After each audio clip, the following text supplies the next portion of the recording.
Alright everyone, let's go through the question archetypes. Before we do, I need to define a few key terms. First, answer differences. I'm just looking for what is different and what's the same about the answer choices. This can help you figure out what the question archetype is, and it can also help you eliminate certain answer choices. Next, 3v1. You probably encountered this in reading questions too. This just means that 3 answers are in one category, another answer is in a different category. Usually the one is going to be the right answer, but that's not a guarantee. Next, zone. This is just how much of the passage you need to actually read to solve the question. For most grammar archetypes, you only need to read the sentence with the actual underline. Question archetype, in case you were wondering what that means, is just what type of question is this? And how do you solve it? With that out of the way, let's just go through them. Before we get into each archetype, let's talk about how to use the answer differences to identify archetype. Before I read the passage, I always look at the answer choices to see what's the same and what's different. Let's just use an example to make this easier. For the dangling modifier type, I'm looking at these answer choices before I read the passage. I see that they all contain the same content, and it looks like what I call a word scramble. It's the same information, but the first noun has been moved, all of the other words have been moved in different orders. This tells me it's probably a dangling modifier question. Once I have this idea, I'm going to actually look at the sentence with the underline, try to find some kind of ing or other word that could apply to a noun, and then verify, yes, this is a dangling modifier question. I have the column here to have a one-stop shop for all the answer differences, so you know what I would be looking for to identify a question archetype based just on the answer choices. Dangling modifier, to identify the question, as I said before, you would look at the answer choices, notice that it's a word scramble, and then validate by finding a phrase, probably at the beginning of a sentence, probably with an ing word. Here's how it works. You have a phrase that modifies a noun in some way. In this case, upon recovering 2 years later. Usually this phrase will have some kind of ing word that's supposed to apply to a noun. Recovering. Recovering is implied to be for a person. This phrase must describe a person, and therefore the first noun of the answer choice that's correct must be a person. Henry, Rain. This is blue because apostrophe s or any possessive is never going to be a noun. It counts as an adjective. So Rain is the first noun of this answer choice, and it. Out of these 4, the only one that's a person is Henry. We can instantly do A. I don't need to read the rest of these answer choices. I don't need to read any of the crossed out stuff in this question. Next is fragment run-on. Usually you get some variation of punctuation here, and the words are all going to be the same. This tells me that the question is about combining parts to avoid a fragment or to avoid a run-on. You could see either one of these. You could see a fragment or you could see a run-on. Those both eliminate the wrong choice. If for some reason you skipped the SAT notes overview, fragment means you're missing an independent clause. Run-on means you've improperly combined 2 independent clauses. Let's look at an example. Epicurus defined pleasure as the absence of pain in the body and trouble of blah blah blah blah blah. I see subject-verb at the beginning. Then I see a dependent clause with the word that, and my punctuation choices are as follows. I've got one that can do I plus D. This one could do I plus D also. C and D cannot combine I plus D. When I say I plus D, I mean independent versus dependent clause. So C and D are gone. Then I need to figure out, is this content a definition or clarification, or is it just additional information? In this case, it's not a definition, so I'm going to go with A. You might be wondering, if you watch the SAT notes, why I'm allowed to do I, comma, P. In this case, it's a weird exception where if I have an ing word that's applying to the entire sentence, I can use a comma. Let me give a simpler example. I made cake for my mom, comma, careful not to burn it. Or maybe if I want to do an ing, I can say being careful not to burn it. This is okay. You're allowed to do this. The comma is necessary though, because if I remove the comma, then it looks like this ing phrase is applying to mom,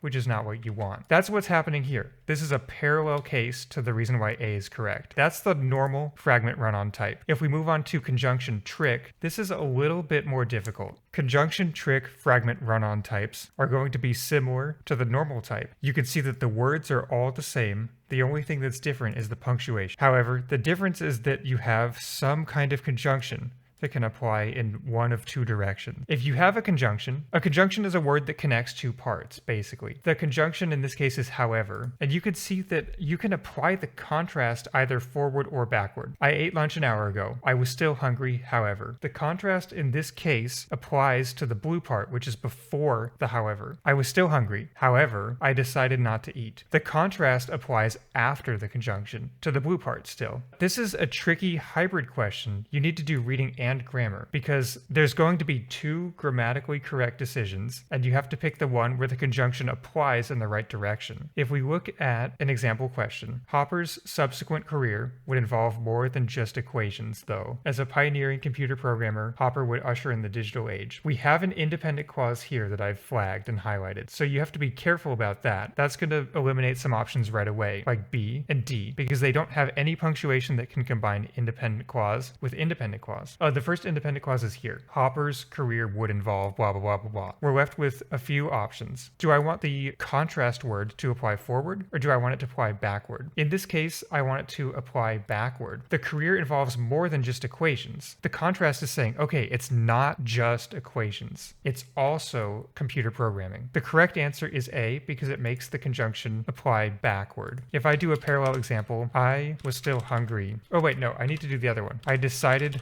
not to eat though. I wasn't hungry. This is going in the correct direction. The though is going backward to apply to I decided not to eat. Let's move on to the wording type of fragment run-on. The wording type of fragment run-on has punctuation differences but also adds a conjunction. In this case, the word but. This means you have the option to add a conjunction or you have the option to not add a conjunction. I crossed out everything you don't need to read. I'm just scanning for subjects, verbs, subordinating conjunctions, and relative pronouns. Here, theory maintained, that's your independent clause. That begins your dependent clause. And then we have another independent clause too because of the verb left. I need to combine two independent clauses. I don't really care about this intermediate dependent clause. Fundamentally, this is independent clause on the outside plus independent clause here, which means that the only option I can use is B because you need comma, coordinating conjunction. The structure of this is I, comma, CCI. I is independent clause, CC is coordinating conjunction, comma is comma, obviously. Let's move on to an entirely new archetype, parenthetical. You still need to know how to combine parts for this, but I'm not going to go over it here because it would take too long. So I would recommend reviewing the original notes video. To find a parenthetical, there are all the same words, and there are just commas or sometimes em-dashes placed randomly throughout. There's two types of parenthetical questions. One would be no punctuation, and the other is punctuation. The no punctuation means that you have extra information, but it does not need to have parenthetical punctuation. Parenthetical punctuation, as a quick review, is when you have two of the same type of punctuation, and it works like parentheses for secondary content. This is critic SPANa chin. The easier way to think of this would be like Chef Bob. The word chef is a noun, but it's applying to Bob almost like an adjective. So chef is basically an adjective, Bob is the noun. In the same case here, critic is basically an adjective, SPANa chin, sorry if I'm saying this wrong, is basically the subject. Claims is the verb. We're left with C as the answer. You would never put a comma between chef and Bob. If I do an example like I met Chef Bob for dinner,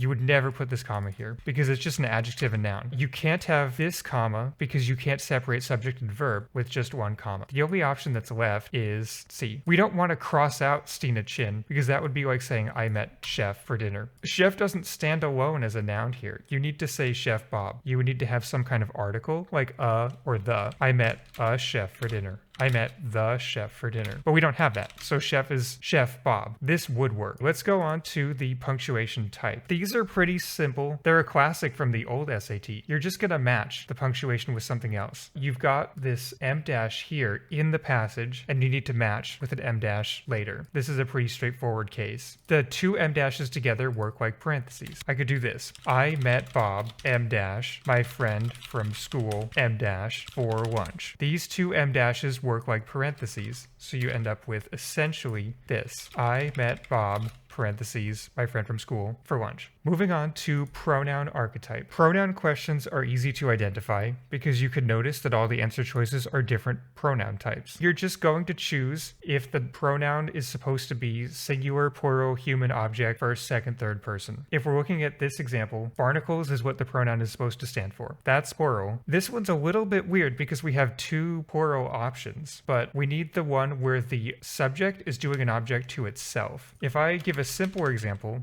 I hit myself by accident. You can see that we add this self at the end because I did something to myself. That's what's happening here. The barnacles attach themselves to a sea turtle shell, so it has to be B. Moving on, SPANa. This is kind of a funny acronym that I made up. It stands for singular, plural, apostrophe, no apostrophe. This is just a lazy, fast way to make 4 answer choices for a pronoun question. SPANa questions are also easy to identify. You can see that they have the distribution that I specified in the chart up here. You have 2 singulars, 2 plurals, 2 apostrophes, 2 no apostrophes. If you'll notice, the ones that have apostrophe have verbs in them. This form of its is it plus is, so there's a verb. This form of its is just a possessive, so there's no verb. You can think of this as a verb versus no verb question. If we look at an example, this actually matters a lot. Findings were. We have a verb already. You would never be able to have 2 verbs for one subject, so this instantly eliminates A and B. Now we just need to figure out singular or plural. If you see scientists up here, you'll know that we need to have plural. So the answer is C. Plural, not possessive because no verb, because we can't have this verb were and a verb are. If I give a simpler example of this, that would be like I were hungry. You just can't have 2 verbs for one subject. Or I was 8. This is also wrong. You can't have 2 verbs for one subject. Going on to SVA, this stands for Subject-verb agreement. That just means the subject and the verb have to match. For SVA questions, the answer choices will all contain verbs, and you simply have to choose the verb that matches the specified subject. In this case, I see comma, but, so I know that a new independent clause is starting, so I can ignore everything before this. Her writing, then I'm picking a verb. Her doesn't matter because it's a possessive. Possessives are adjectives. The subject is going to be writing, and we need singular. There's only one option here that's singular, so this is a 3v1 type. Were is plural, have is plural, are is plural, has is singular. This is a pretty simple question. Moving on to SPP/PSS. This is Ryan's term for when you do something wrong. S stands for singular, P stands for plural. SPP/PSS questions are similar to the normal SVA type in that every answer choice contains a verb. The principle here is that a subject can never be inside of a phrase. If you look at this example, the cats in the box is cute. The sentence is wrong. Cats is plural, box is singular, is a singular. The principle here is that students often want to pair a verb to the noun that's right next to it, but this is not correct if you have a phrase, because the subject cannot be inside of the phrase. If we look at an example here, the subject is supposed to be the title of this novel, which is extra confusing because the novel ends with the plural, but a title is singular. And then we have this modifying phrase here, a volume of English translations of French poems. And so that might potentially confuse you, but we need singular for the title, which is the actual highlighted part. A sheaf gleaned in French fields is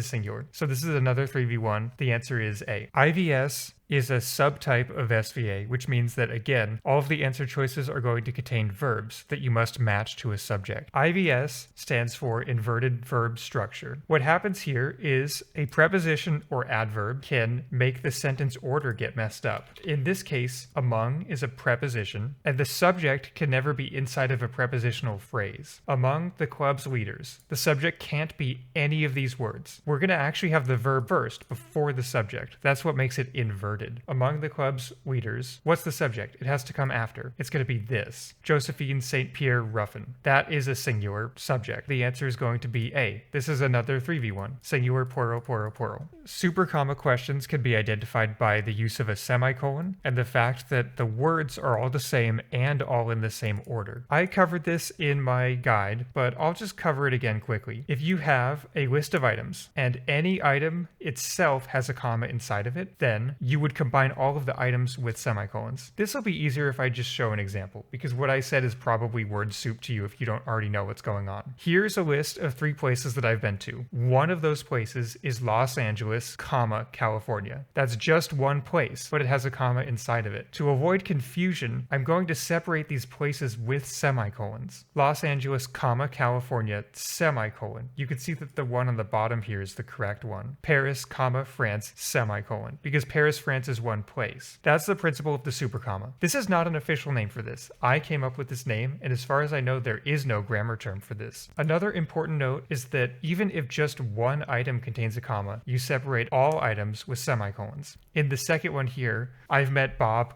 who plays soccer, James, and Sally. Only the first item has a comma, but you combine all of them with semicolons to avoid confusion. If we go to the actual question example here, you can see that there's already semicolons. If you see semicolon and, you know you have to have a super comma situation, because this is not acceptable in any other format. That would apply for semicolon or as well. We need to do a parallel structure for the list items. If we just look at number 2, you can see the structure, and I actually drew this out in a diagram, which you can look at on the document if you want. We get description, name, date. An online television network, Chickasaw TV in 2010. And that tells us where the semicolon is supposed to go for the first item too. We get the description. It helped produce the world's first indigenous language instructional app, Chickasaw Basic, in 2009. Those are the 3 components. That means that the semicolon has to come after the 2009 because it ends with the date, as you can see in the second item. The only option that's available for us is C, because the semicolon comes after the date in this one. Moving on, we have tense. For tense questions, the answer choices all contain verbs. One way that you can distinguish these from SVA or verb no verb is that you have multiple verb options that would correctly pair with a subject. For example, here, character is the subject, and there are several options that would work with character. Experienced, had experience, experiences, will be experiencing. These all work with character, which means we need to look somewhere else to solve this type. A question is only a tense question if you can't solve it another way. Tense questions are pretty rare, and they're more abstract, so I would say try to do the other options like SVA or verb no verb first. One way you could do this is with tense matching. This means that within a paragraph, you have to always use the same verb tense. Let's look at the example. Character connects. That is the subject verb of the first clause. The next clause, character, we need to have a present tense verb. Only one of these is present. Experience is past, had is past, will is future. I don't even need to read the other part of this, the experienced or be experiencing. I'm just matching tense.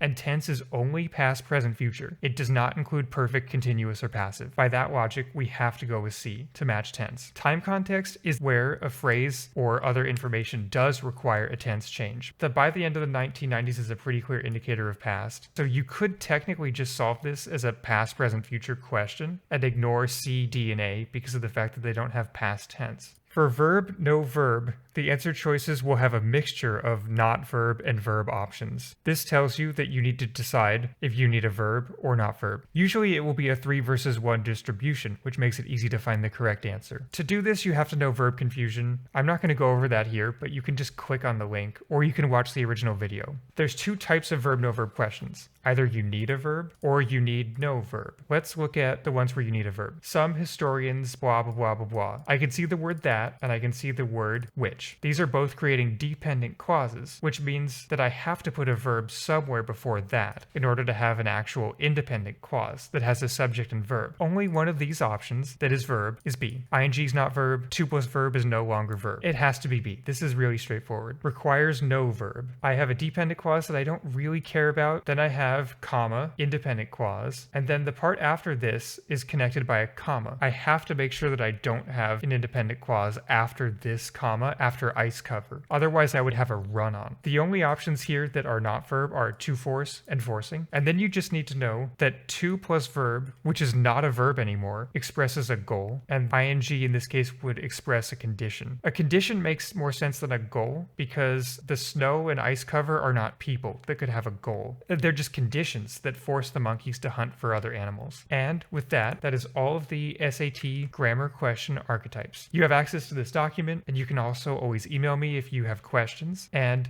If you click on this, you can see that I've gone through and I've labeled the grammar archetypes for all of the questions for the first 3 dSAT official packets that you can find online. And you can see if you can solve these types or if you have trouble with certain ones, or you could even try to identify them yourself first and then check to see if you agreed with what I put.